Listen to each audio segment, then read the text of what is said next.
Hi friends, this your షానట్. Welcome back our channel. మన ఛానల్ని ఎవరైనా కొత్తగా చూస్తామంటే ప్లీజ్ సబ్స్క్రైబ్ మై ఛానల్. మీరైతే లైక్ చేయండి. లైక్ చేసి ఈ వీడియో మీ ఫ్రెండ్స్ కూడా ఉపయోగపడితే ఈ వీడియోను షేర్ చేయండి. సో మనమైతే వీడియోలోకి వెళ్ళే ముందు ఈ నోటిఫికేషన్ అయితే ఆర్ఆర్బి రూరల్ గ్రామీణ బ్యాంక్ సంబంధించిన నోటిఫికేషన్ 14th ఫేజ్ అనమాట. ఇందులో వచ్చేసి మొత్తం 13,217 పోస్టులకు గాను నోటిఫికేషన్ ఈ బ్యాంకింగ్ సెక్టర్ ఐపీబీఎస్ వారు రిలీజ్ చేయడం జరిగింది. మనమైతే ఈ వీడియోలో అయితే ఎన్ని పోస్టులు ఉన్నాయి, తర్వాత ఏ బ్యాంక్స్ ఇందులో పాల్గొంటాయి, తర్వాత ఈ బ్యాంక్ నోటిఫికేషన్ సంబంధించిన ఏజ్ ఎంత ఉంటుంది, తర్వాత ఎడ్యుకేషన్ క్వాలిఫికేషన్ ఎలా ఉంటుంది, తర్వాత ఇందుకు ఫీజు ఎంత పే చేయాలి, తర్వాత దీనికి సంబంధించిన సిలబస్ ఏమేమి ఉంటుంది అనే వాటి విషయమై మనం ఈ వీడియోలో చూద్దామండి. సో గమనించగలరు, common recruitment process for the recruitment scale 1, scale 2, scale 3 మరియు ఆఫీస్ అసిస్టెంట్ మల్టీపర్పస్. ఇది వచ్చేసి రీజనల్ రూరల్ బ్యాంక్ ఆర్ఆర్బికి సంబంధించిన నోటిఫికేషన్ అనమాట. సో ఒకసారి చూడండి, ఆన్లైన్ అయితే స్టార్ట్ కావడం జరిగింది 1/9/2025 నుంచి 21/9/2025 వరకు మీరైతే ఆన్లైన్లో అప్లై చేసుకోవచ్చు అనమాట. సో దీనికి సంబంధించిన కండక్ట్ ఫర్ ఫ్రీ ఎగ్జామినేషన్, అంటే ఎగ్జామినేషన్ అయితే ఎప్పుడు ఉంటుంది, నవంబర్లో ఉంటుంది. తర్వాత డౌన్లోడ్ హాల్ టికెట్స్ వచ్చేసి నవంబర్ కానీ హాల్ టికెట్స్ డౌన్లోడ్ చేసుకోవచ్చును. తర్వాత online examination preliminary office assistant వచ్చేసి నవంబర్లో, తర్వాత ఆఫీసర్ స్కేల్ 1 వచ్చేసి డిసెంబర్లో, తర్వాత ఆన్లైన్ ఎగ్జామ్ మెయిన్ ఎగ్జామ్ వచ్చేసి డిసెంబర్లో కానీ జనవరిలో కానీ ఉంటుందన్నమాట. సో ఇవన్నీ డేట్స్కి సంబంధించిన వివరాలు. నెక్స్ట్ వచ్చేసి మనం బ్యాంకుకి సంబంధించిన అంటే ఏ బ్యాంక్స్ ఇందులో పార్టిసిపేషన్ చేస్తా అనేది చూసామండి.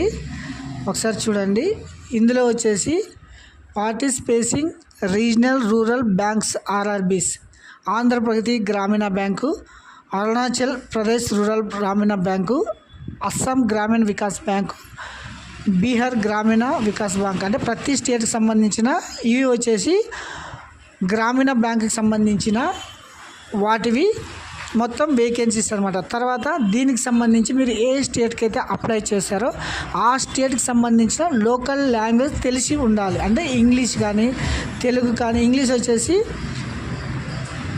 అరుణాచల్ ప్రదేశ్లో ఇంగ్లీషు, తర్వాత మన ఏపీలో అయితే తెలుగు, తెలంగాణలో కూడా తెలుగు, తమిళనాడులో అయితే తమిళ్, కేరళ అయితే మలయాళం, ఇలా ఏ స్టేట్కి సంబంధించిన ఆ లాంగ్వేజ్ మీరు చదివి ఉండాలి. తర్వాత అది మీకు వచ్చి ఉండాలన్నమాట.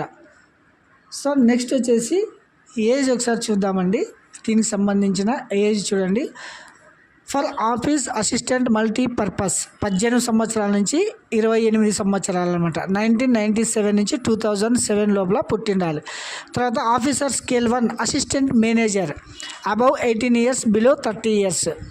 తర్వాత 95 to 2007. తర్వాత officer scale 2 manager 21 to 32 years అనమాట. తర్వాత office scale 3 senior manager 21 to 40 years. ఇది వచ్చేసి ఏజ్కి సంబంధించింది. తర్వాత దీనికి వచ్చేసి సడలింపు చూడండి, ఎస్సీ ఎస్టీ వరకు అయితే 5 సంవత్సరాల సడలింపు ఉంటుంది. అంటే ఫర్ ఎగ్జాంపుల్ 18 to 28 కదా, 28 + 5 ఇయర్స్. అదే బీసీ వరకు అయితే 3 ఇయర్స్, ఫిజికలీ హ్యాండిక్యాప్డ్ అయితే 10 ఇయర్స్. ఇది వచ్చేసి గవర్నమెంట్ రూల్ ప్రకారము ఏజ్ వచ్చేసి సడలింపు అనమాట. సో నెక్స్ట్ వచ్చేసి మనం ఎడ్యుకేషన్ క్వాలిఫికేషన్ చూద్దామండి. ఎడ్యుకేషన్ క్వాలిఫికేషన్ చూడండి, ఇక్కడ ఉంటుంది. Education qualification for post qualification experience, అంటే ఏ పోస్ట్ కైనా ఎక్స్పీరియన్స్ అడిగాడా, తర్వాత క్వాలిఫికేషన్ ఏముండాలనేది. Office assistant multipurpose bachelors degree any discipline from any recognised university. అంటే ఇది వచ్చేసి ఎనీ డిగ్రీకి సంబంధించిన పోస్ట్ అనమాట. ఆఫీస్ అసిస్టెంట్ అనేది అంటే బీఏ కానీ, బీకామ్ కానీ, బీటెక్ కానీ, బీఎస్సీ కానీ, బీఎస్సీ నర్సింగ్ కానీ, అగ్రికల్చర్ కానీ, ఎనీ గ్రాడ్యుయేట్ చదివిన వాళ్ళు దీనికి అప్లై చేసుకోవచ్చును. తర్వాత working knowledge for the computer కూడా వచ్చి ఉండాలి. తర్వాత ఆఫీసర్ స్కేల్ 1 అసిస్టెంట్ మేనేజర్, దీనికి కూడా ఎనీ డిగ్రీ కంప్లీట్ చేసి ఉంటే మీరు అప్లై చేసుకోవచ్చు అనమాట. తర్వాత దీనికి కూడా ఎటువంటి ఎక్స్పీరియన్స్ అయితే లేదు. తర్వాత జనరల్ బ్యాంకింగ్ ఆఫీసర్ మేనేజర్కి వచ్చేసి 2 years ఎక్స్పీరియన్స్ అడిగాడు. తర్వాత officer scale 2 special officer manager కూడా 1 year ఎక్స్పీరియన్స్ అడిగాడు.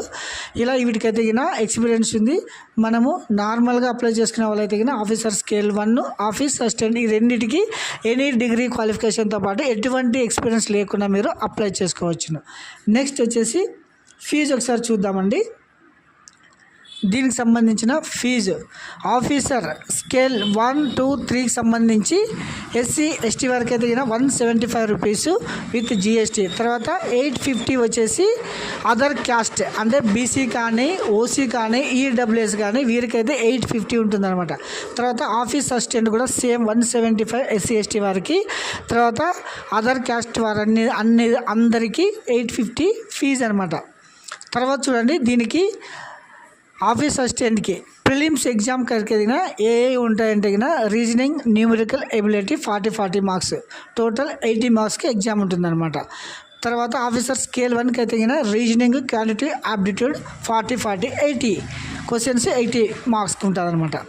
తర్వాత main exam multipurpose reasoning, computer knowledge, general awareness, English language, Hindi language అంటే ద స్టేట్ని బట్టి ఉంటుందన్నమాట. న్యూమరికల్ ఎబిలిటీ టోటల్ 200 క్వశ్చన్స్ 200 మార్క్స్కి ఉంటుంది. 120 minutes అనమాట. ఇది వచ్చేసి మెయిన్స్ ఫర్ ఆఫీస్ అసిస్టెంట్. తర్వాత స్కేల్ 1 వచ్చేసి 200 క్వశ్చన్స్ సేమ్. ఇది వచ్చేసి స్కేల్ 1కి సంబంధించింది అనమాట సిలబస్. తర్వాత మీకైతే ఆంధ్రప్రదేశ్లో వాళ్ళైతే ఇంగ్లీష్లో కానీ హిందీ కానీ అండ్ తెలుగు లోకల్ వీటిలో మీకు ఎగ్జామ్స్ అయితే ఉంటుందన్నమాట. సో నెక్స్ట్ వచ్చేసి మనకి ఇది ఆన్లైన్లో మీరు ఎలా అప్లై చేసుకోవాలని అనేది ఒకసారి చూద్దామండి. ఒకసారి గమనించగలరు.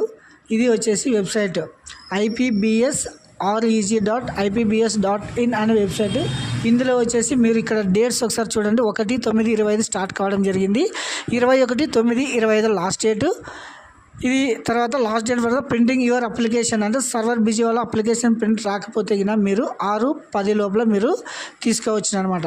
సో ఇది వచ్చేసి స్ట్రక్చరు. తర్వాత click here to new registration ఉందా, ఈ రిజిస్ట్రేషన్లో వెళ్ళేసి మీరు ఈ స్టెప్స్ అన్నీ ఫిలప్ చేయాలన్నమాట. So basic information, photo signature, details, preview, upload, payment. ఇది మొత్తం 1, 2, 3, 4, 5, 6 స్టెప్స్ ఉన్నాయన్నమాట. ఇవన్నీ మీరు కంప్లీట్ చేస్తే మీ అప్లికేషన్ కంప్లీట్ కావడం జరుగుతుంది. సో ప్రతి